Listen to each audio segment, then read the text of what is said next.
Reddit, I have a terribly important message that can save lives, can you please help me get it heard? Hello fellow Redditors, I'm from a Middle Eastern country that is in a mini-war situation, and things are about to escalate soon. I feel that I have to say something.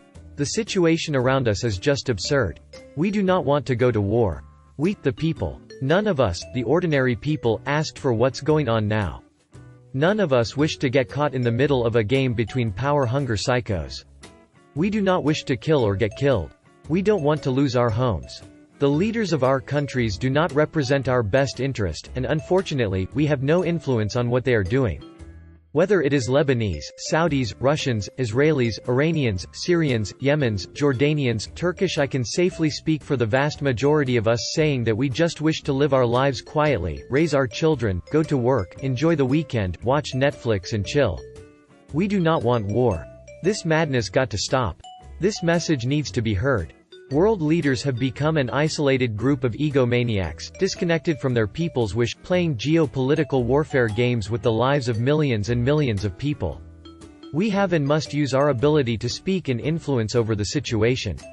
This war that is about to break is based on nothing but power games. It is not based on the wish of the vast majority of the region's citizens, or they represent their best interests. Please help me spread this message. Please, let it be heard. The world has got to end the madness caused by several hundred people who hold the power. Edit, from the comments it seems that no one wants to fight. So why? Response 1. I hear you. I wish I could be of more direct assistance, but you are heard. I'm sorry this is what is happening. You and your fellow citizens don't deserve this. As Earthlings, we are all in this together, and what is being done to all of you is shameful. That's the thing. It is mind-blowing to me that we, here, the people, do not support all this madness, and yet our leaders just do whatever they wish. This disconnection between the ruling class to the people who are the country, puzzles me. I wish we could have created through Reddit, the voice of the citizens, to show that the vast majority of the Middle Easterns do not support the acts of their rulers. Look at how those leaders got where they are. If a kind person is in charge, good things will happen, same as if a bad person is in charge, bad things happen, right? But how do you get a kind person in charge? Organization. Response 2. What country? What's the situation and how can we help if we're across the globe? Actually terrifying that this plea for peace could be coming from someone in any of a dozen countries in the region. I mean, when since the Ottoman Empire fell has that ever not been the case? I wish that weren't true, but yes. Probably much longer even. Response 3. 6 months ago I would not have believed you.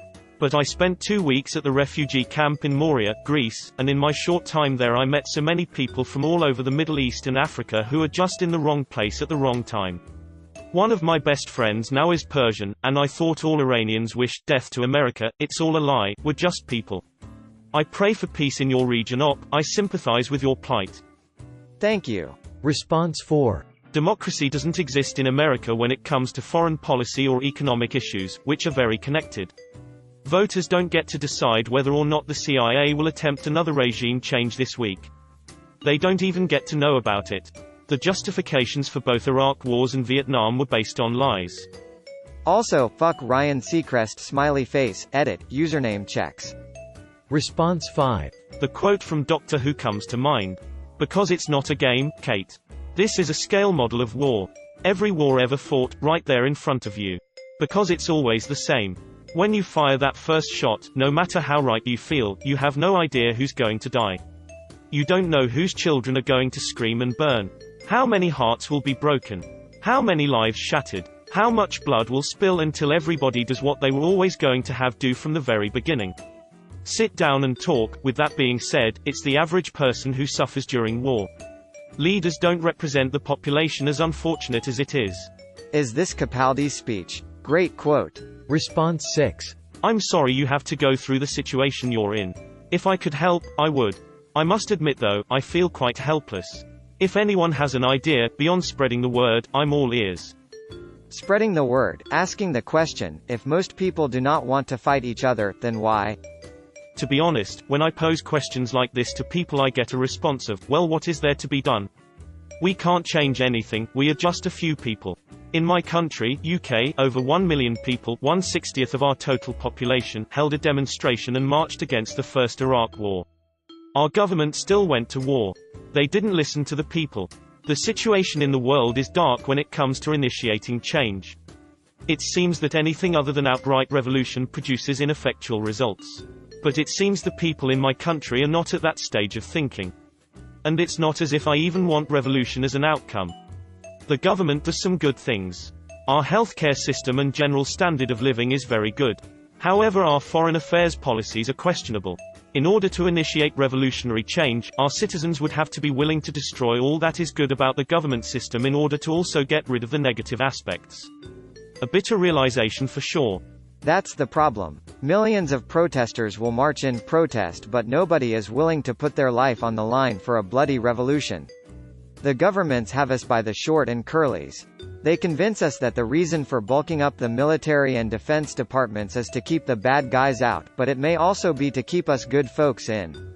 They know we can't possibly stand up to the sophisticated weapons technology they have nowadays. We are all modern-day slaves that don't have a chance to make any changes that they don't manipulate us into thinking that we want in the first place. Response 7. I hear you, as well. I wish you the best of luck, and hope that everything pans out in the best way possible. I think most people, regardless of whatever country they are from, are adult enough to realize it isn't the citizens of XYZ state that are evil or corrupt or power-hungry, but an upper echelon of angry old men, or those seeking their power. As an American, I don't blame anybody in Russia for Putin and his actions. I would hope the world would understand that Trump does not represent the best of America, either. Look back to Obama. Don't look back to Obama, either. Or Bush or Clinton, etc. People in a position of authority that high cannot possibly be representative of the people in a nation. They're just the most successful players of the political game. Being an American, or Russian, or Iranian, or Bolivian, shouldn't be a defining feature of how someone sees you, just a footnote. I chose Obama to try and create a contrast to our current leader. One is certainly more professional and indicative of the image Americans would like to project than the other, but yes, I absolutely agree with you, and I very much like how you phrased it in your last sentence. Response 8. Quote, I can safely speak for the vast majority of us saying that we just wish to live our lives quietly, raise our children, go to work, enjoy the weekend, watch Netflix and chill. We do not want war. I have been to every major country in the world and I can safely say the vast majority of the people everywhere, apart from maybe where Netflix isn't available, feel the same way. Then why? Response 9. Did this person just vaguebook? Response 10. Know that we are in much the same predicament. Although we have no expectation of bombs falling on our cities, we too do not want a war. We have no desire to send our sons and daughters to be killed. And for what? As you said, to prop up the egos of power-hungry psychos. We are being ignored by our government. Hell, we weren't even consulted, just as much as you are being ignored by yours. Response 11. War is where the young and stupid are tricked by the old and bitter into killing each other.